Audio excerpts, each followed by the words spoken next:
సురేష్ గారు జాయిన్ అవుతారు.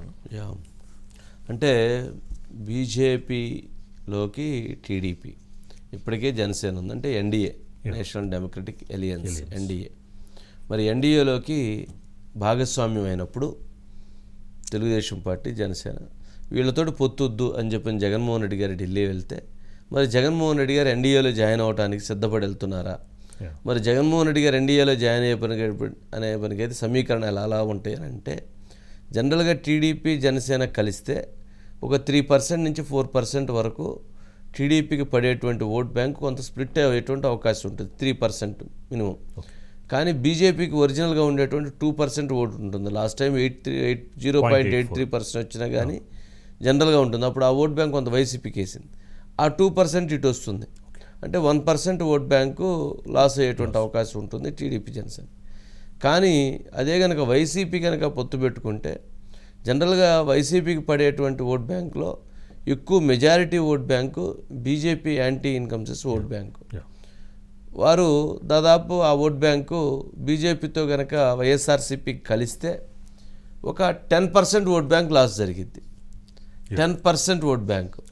ఎందుకంటే మన షర్మిలో ఒక మాట అంది, మణిపూర్లో ఇంత సంఘటనలు, ఇంత విధ్వంసం జరిగితే ఒక క్రిస్టియన్ అని చెప్పుకునేటువంటి నువ్వు కనీసం మాట్లాడలేదు, కనీసం నువ్వు ప్రశ్నించలేదు, అదే నీ రాజకీయ వైఖరి, నీతి అని చెప్పని ప్రశ్నించింది. అలాంటివి చాలా పొదునైనటువంటి బాణాలు ఉంటాయి.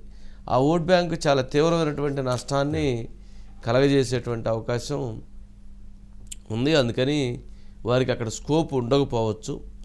మరి వారు కాకపోతే టీడీపీతో వద్దు, మీరు పరోక్షంగా మనమే కలిసి ఉందాం అని మాత్రం కోరేదానికి అవకాశం ఉంది. మరి ఆ డీల్లో ఎవరు ఎలా ఇది చేస్తారనేటువంటి చూడాలి. సురేష్ గారు, వంశీ గారు నమస్కారం అండి. అంటే ఎన్డీఏలో దాదాపు ఇప్పుడు 2000 మనం గత చరిత్ర అంటే తెలుగుదేశం పార్టీ ఎన్డీఏ చరిత్రలో చూసుకుంటే భాగస్వామ్య పక్షాలుగా 98లో మద్దతు ఇచ్చారు, 99లో భాగస్వామ్యం అయ్యారు, తర్వాత 2004లో భాగస్వామ్యం అయ్యారు, తర్వాత 2014లో భాగస్వామ్యం అయ్యారు, 2024లో భాగస్వామ్యం అవుతున్నారు.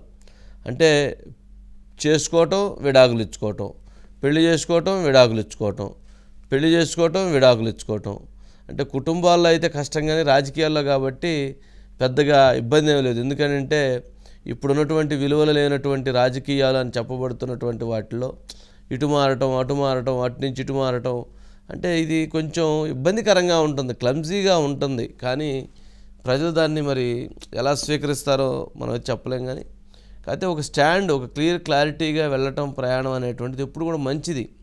అలా కాకుండా ప్రతి సందర్భంలోనూ నచ్చినప్పుడు ఒక రకంగా, మళ్ళీ ప్రయోజనాలు లేనప్పుడు ఇంకో రకంగా, అది వాళ్ళు కావచ్చు, వీళ్ళు కావచ్చు, అది కొంత ఇబ్బందికరమైనటువంటి అంశంగా ఉంది.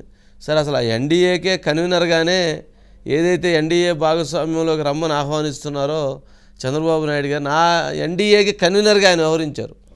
మొత్తం మొత్తాన్ని వాజ్పేయి గారు ఉన్నప్పుడు దాన్ని ఆయనే లీడ్ చేశాడు. ఎన్డీఏ మీటింగ్లు ఢిల్లీలో జరిగితే దానికి అందరినీ ఈయన కోఆర్డినేట్ చేసి ఈయన మీటింగ్స్ ఏర్పాటు చేసేవాడు. ఎన్డీఏ కన్వీనర్గా ఈయన ఢిల్లీ వెళితే మోదీ గారికి ఎంత ప్రోటోకాల్ ఏర్పాటు చేసేవాళ్ళు, అంత ప్రోటోకాల్ ఏర్పాటు చేసేవాళ్ళు చంద్రబాబు నాయుడు గారికి. అంటే అప్పుడు అన్ని రాష్ట్రాల్లో ఉన్నటువంటి ఎన్డీఏ భాగస్వామ్య పక్షాలను కలిపి కూర్చోబెట్టడం, వాళ్ళని ఆ ప్రభుత్వాన్ని నిలబెట్టే విధంగా, ముందుకు తీసుకెళ్లే విధంగా ఎక్కడికక్కడ సమస్యలను పరిష్కరించడం, ఇలాంటివన్నీ కూడా ఆ రోజుల్లో ఉండేటువంటివి. యా సురేష్ గారు, ఏంటి మొత్తానికి ఎన్డీఏ ఎప్పుడెప్పుడు కలిశారు, ఎప్పుడెప్పుడు మళ్ళీ విడిపోయారు, మళ్ళీ ఇప్పుడు కలుస్తున్నారు, మరి ఎప్పుడు విడిపోతారనేది చెప్పలేం. కానీ ఎప్పుడెప్పుడు కలిసి ఎప్పుడెప్పుడు విడిపోయారనేది చెప్పొచ్చు కదా. ఏంటి సురేష్ గారు?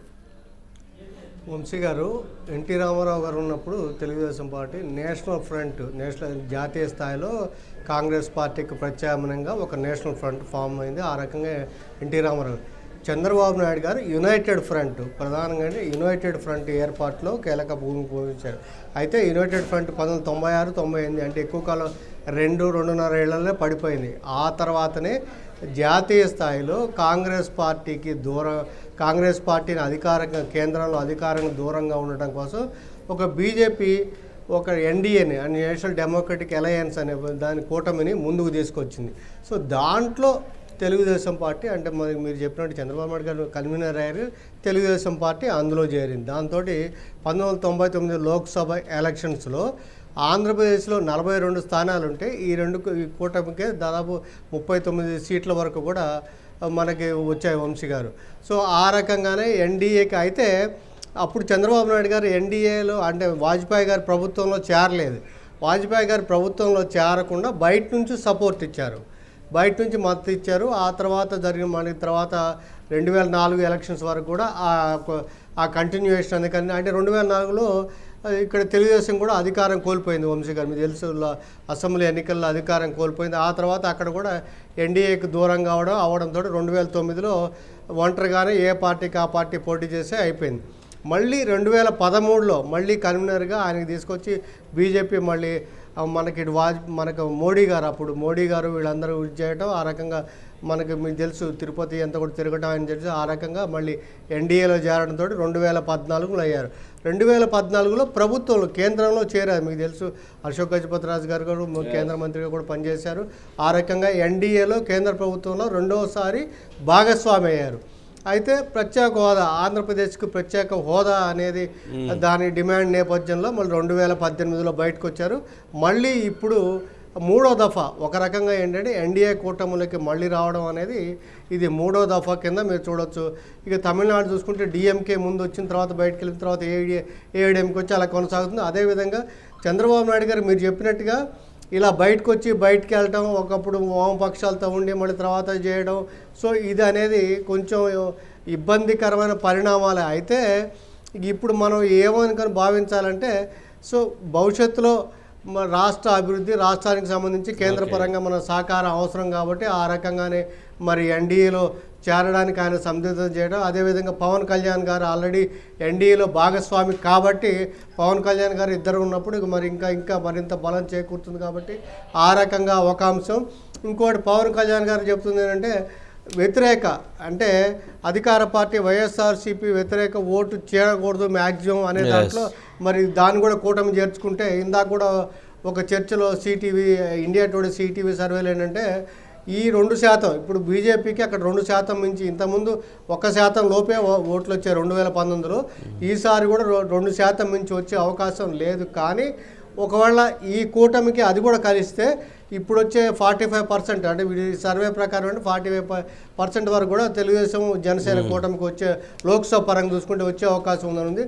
ఈ 2% కూడా కలిస్తే ఇంకా పెరిగే అవకాశం ఉంది. కాబట్టి ఆ పరిణామాల నేపథ్యంలో మరి మూడోసారి ఇక ఎన్డీఏలోకి చేరడానికి ఆల్రెడీ చేరినట్లు కింద భావించవచ్చాము. ఓకే, రైట్ అండి సురేష్ గారు, రైట్. నెక్స్ట్ అట్లా